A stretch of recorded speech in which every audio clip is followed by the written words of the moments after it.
How much does fear play into preventing us from grasping perspective, though? Oh no, fear is everything.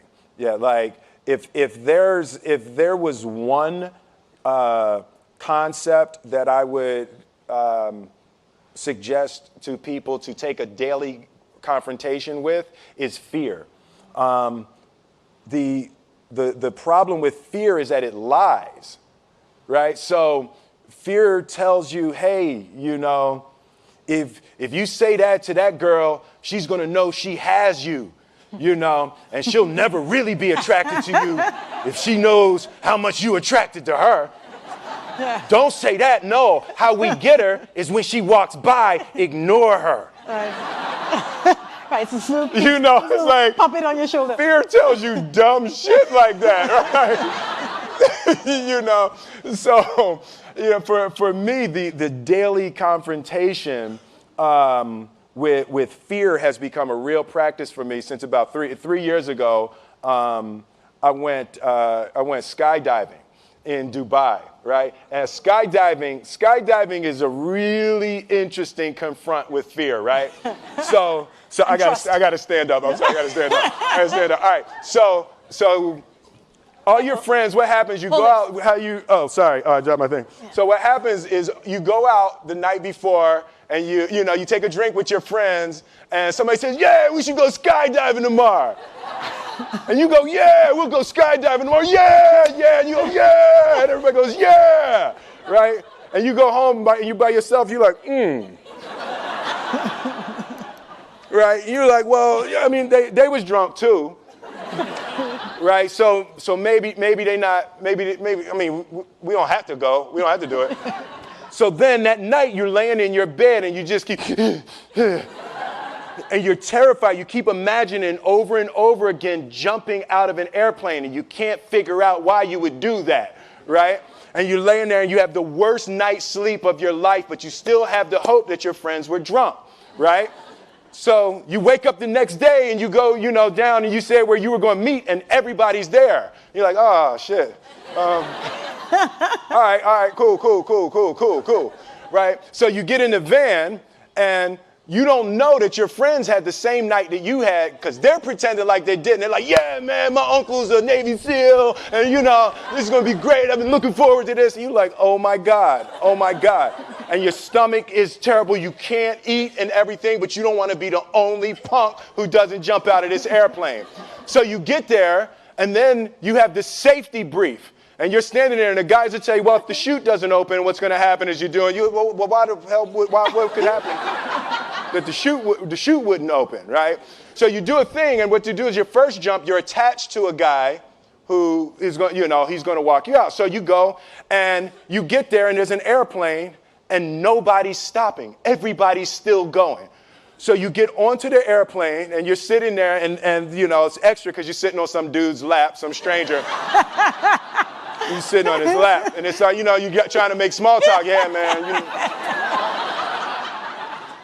So you be jumping with people all the time, huh? Right? So, and then you just want to make sure, you got kids, right? You got people you need to see, right? You just want to make sure he's serious, right? So you get in there. So everything's normal. So you fly and you go up to 14,000 feet, and you notice there's a light. It's red and it's yellow and green, right? So right now the light's red. So then you start thinking at some point the light's going to go green, but you don't know what's going to happen, right? And you wait and it goes yellow and the light goes green and somebody opens the door, and in that moment you realize you've never been in a freaking airplane with the door open. Right? Terror. Oh, sorry, I'm spitting.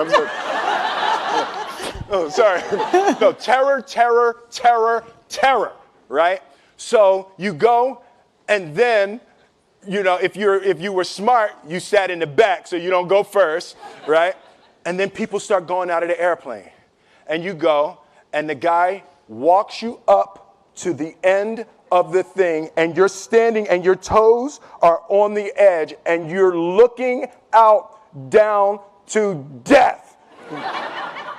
And they say, on 3. And they say, 1, 2, and he pushes you on 2 because people grab on 3, right?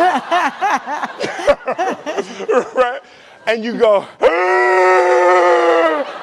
and you fall out of the airplane, and in 1 second, you realize that it's the most blissful experience of your life. You're flying, right? It doesn't feel like falling, right? It's like you actually are kind of held a little bit by the wind, and then you start falling, and there's zero fear. You realize that the point of maximum danger is the point of minimum fear.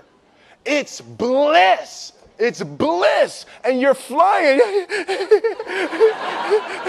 Right? And you're doing that. And then 20 seconds, 25 seconds, 40 seconds. And you have enough time to just kind of be like, oh, shit, that's that building. I like that one. Oh, you can see the ocean. Right? You start doing all of that. And the lesson for me was, why were you scared in your bed the night before? What do you need that fear for? Just don't go. Why are you scared in your bed 16 hours before you jump? Why are you scared in the car? Why could you not enjoy breakfast? What did you need that? The fear is fear of what? You're nowhere even near the airplane. Everything up to the stepping out, there's actually no reason to be scared. It only just ruins your day. You don't have to jump. And then in that moment, all of a sudden, where you should be terrified is the most blissful experience of your life.